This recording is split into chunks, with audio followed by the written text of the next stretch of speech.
Jadi kalau menurut saya sebagai seorang mahasiswa, kita sebisa mungkin harus objektif melihat situasi dan kondisi. Misalnya untuk harapan ke depannya, di 100 hari pertama saja, sedemikian rupa kebijakan-kebijakan yang diambil menurut kami itu sudah menindas rakyat. Misalnya dengan salah satunya kebijakan baru-baru ini terkait pemangkasan anggaran atau efisiensi anggaran, yang dimana sektor pendidikan yang harusnya jadi prioritas tapi tidak diprioritaskan. Saya masih ingat banyak pidato beliau bahwasanya pendidikan itu menjadi hal yang penting, bahkan dia mau bangun fakultas kedokteran berapa jumlahnya itu. Itu hanya sebagai omong-omong doang. Tapi tidak ada terrealisasi, artinya omong-omong aja.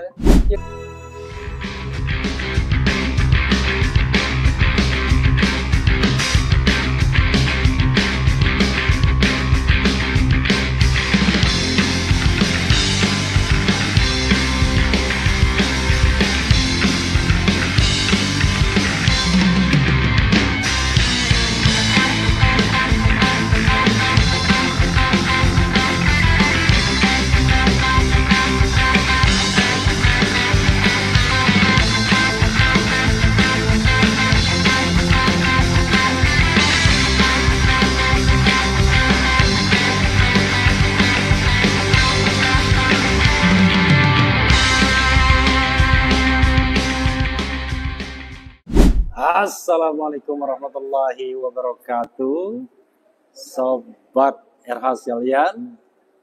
Jumpa di channel yang keren ini, keren jelas. Ya, sobat RH sekalian, saya lagi di Yogyakarta, di Universitas Ahmad Dahlan, Yogyakarta. Kebetulan ada teman-teman buat acara dan saya support saja, menonton saja. Tetapi saya tertarik dengan anak muda ini ya, yang memberikan kata sambutan yang tajam ya, yang kata rektornya lebih tajam dari rektornya ya. Beliau adalah siapa, Bro? Ahsan apa namanya?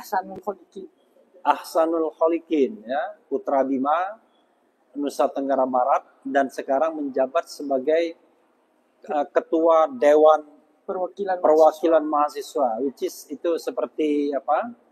Seperti lembaga legislatif kampusnya ya. Jadi saudara sekalian, kita pengen tahu apa yang dirisaukan. Ini judulnya ada apa dengan Prabowo? Kita tahu kan, baru-baru ini Prabowo meneriakkan hidup Jokowi ya.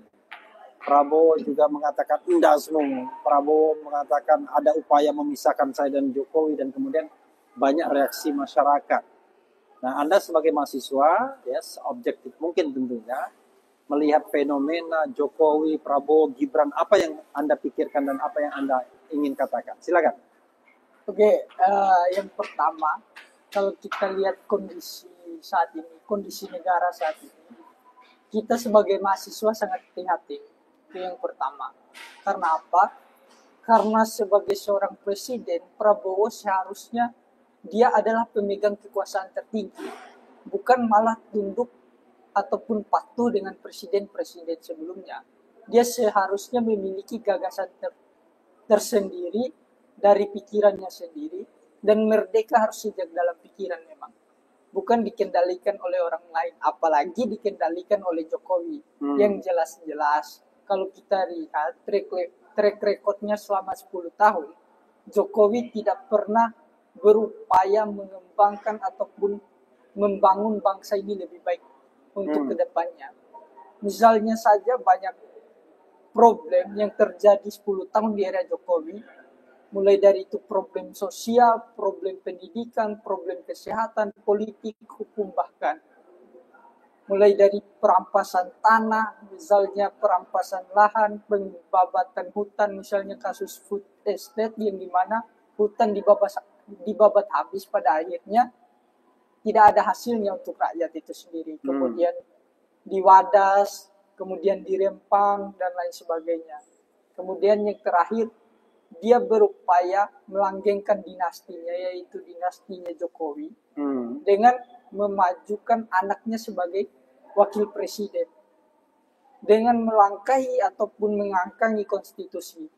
Kita lihat sendiri bahwasanya konstitusi ditelanjangi sedemikian rupa oleh rejimnya Jokowi. Seorang paman mengadili ponakannya yang jelas-jelas, kalau kita sebagai anak hukum pasti tahu, ketika ada hubungan antara seorang yang mengadili dengan yang diadili itu tidak seharusnya diadili oleh beliau. Pada akhirnya karena haus akan kekuasaan itu dipaksakan, gimana pun caranya dia harus jadi. Itu yang memprihatinkan bagi kita sebagai aktivis mahasiswa. Ya, tapi kan kita tahu ya dari awal from the beginning bahwa Prabowo mendapatkan kekuasaan menjadi presiden dengan sebuah proses yang dianggap curang. Betul. Ya.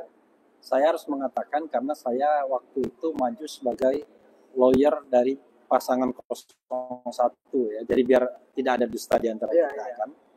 Tetapi itu kan keyakinan yang sifatnya umum. Nah, persoalannya adalah sebagai mahasiswa, apakah Anda masih bisa berharap atau pernah berharap atau masih berharap kepada presiden yang notabene sudah dilantik dan diambil sumpahnya pada tanggal 20 Oktober 2024 kemarin, terlepas bahwa kemudian dia mengucapkan hidup Jokowi, endasmu dan lain sebagainya. Silakan. Jadi kalau menurut saya sebagai seorang mahasiswa, kita sebisa mungkin harus objektif melihat situasi dan kondisi. Misalnya untuk harapan ke depannya, di 100 hari pertama saja, sedemikian rupa kebijakan-kebijakan yang diambil, menurut kami itu sudah menindas rakyat. Misalnya dengan salah satunya kebijakan baru-baru ini terkait pemangkasan anggaran atau efisiensi anggaran, yang dimana sektor pendidikan yang harusnya jadi prioritas tapi tidak diprioritaskan. Saya masih ingat banyak pidato beliau bahwasanya pendidikan itu menjadi hal yang penting. Bahkan dia mau bangun fakultas kedokteran berapa jumlahnya itu. Itu hanya sebagai omong-omong doang.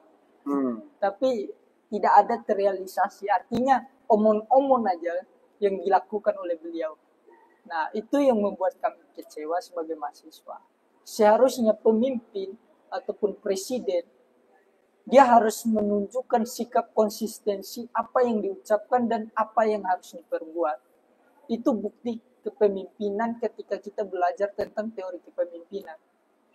Nah, rakyat hari ini menilai bahwasanya ketika dia sudah inkonsistensi dengan apa yang dikatakan dengan yang dilakukan, artinya kepercayaan rakyat akan hilang terhadap Presiden Prabowo Subianto. Apalagi melihat catatan sejarah bahwasanya pemilu 2024 adalah pemilu paling buruk yang dicatat di Republik ini. Karena konstitusi dengan terang-benderang dikangkangi oleh rejimnya Jokowi demi memenangkan anaknya Gibran. Oke. Yes.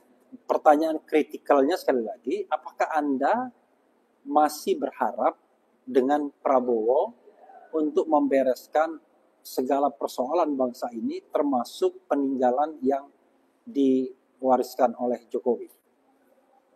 Harapan pasti ada untuk bagaimana Indonesia itu lebih baik ke depannya.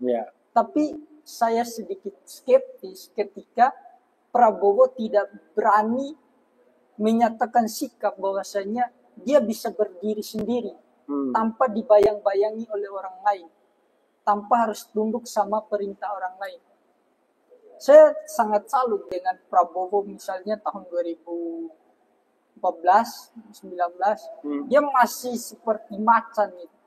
Tapi akhir-akhir ini seolah-olah dia gimana ya, kita juga bingung sebagai mahasiswa menilainya. Tidak sesuai lagi dengan seorang watak, seorang pemimpin yang dimana memang punya pandangan ke depan untuk Indonesia yang lebih maju. Harapan pasti ada dari kami mahasiswa. Cuman melihat situasi dan orang-orang yang ada di dekat-dekatnya, kita cukup pesimis dengan hal itu. Harapan Indonesia emas ke depannya itu, sedangkan sektor pendidikan yang menjadi fundamental ketika ingin membangun Indonesia emas, anggaran aja dipotong. Itu yang menjadi keresahan bagi kita mahasiswa. Oke, tadi Anda dan teman-teman masih berharap. Oke, maka pertanyaan saya adalah lagi ya, lebih menukik lagi, menurut Anda, kalau hari ini kita punya masalah, problemnya itu di Prabowo-nya atau di orang-orang sekitar Prabowo? Karena pasti treatmentnya beda kan? Apa yang ingin Anda katakan? Jadi kalau kita analisis lebih jauh, ini kan problem sistematis, yang dimana sistemnya sudah hancur. Misalnya tentang sistem kepartaian, tentang sistem presidensial threshold, walaupun putusan MK baru-baru ini sudah 0%, tapi kalau kita lihat cakupannya luas, bahwasanya ini sudah menjadi problem yang sistematis, bukan hanya persoalan Prabowo sendiri ataupun orang-orang di lingkungannya. Nah, yang menjadi problem besar, Prabowo ini tidak berani mengambil sikap bahwasanya ketika orang-orang yang di sekitarnya menurut dia sudah tidak layak untuk mengemban jabatan itu, tapi dia tidak berani menggantikan orang itu karena ada titipan daripada orang-orang sebelumnya. Itu yang menjadi kekecewaan bagi kita. Titipan Jokowi lah. Ya, titipan Jokowi. Misalnya banyak 50% lah dari kementeriannya, itu orang-orang yang menjabat pada masa Jokowi juga. Atau orang yang terafiliasi dengan Jokowi. Oke. Lagi pertanyaannya adalah, kalau Anda mengatakan ini adalah problem yang sistematis ya, problem yang sistemik ya, maka what should to be done? Apa yang harus dilakukan? Ya. Karena sistemik, saya membayangkan wah ini perlu overhaul, perlu perombakan besar-besaran. Silakan. Menurut saya sebagai mahasiswa, Prabowo sebagai pemegang kekuasaan tertinggi, dia harus berani ambil sikap untuk menyelesaikan semua problem ini. Misalnya dia harus berani memecat ataupun mengeluarkan orang-orang yang tidak kompeten untuk menjabat di bidang tertentu. Misalnya di kementeriannya, ketika orang itu tidak kompeten, pasti pecat juga yang korup dong. Yang pasti korupsi itu harus dipecat, bahkan dicopot secara tidak terhormat mungkin. Kemudian dia harus berani bahwasanya menunjukkan sifat kepemimpinannya. Dia itu sebagai presiden tidak harus tunduk pada siapapun. Tidak boleh tunduk pada siapapun. Dan dia harus merealisasikan gagasan yang disampaikan, bukan hanya sekedar janji-janji palsu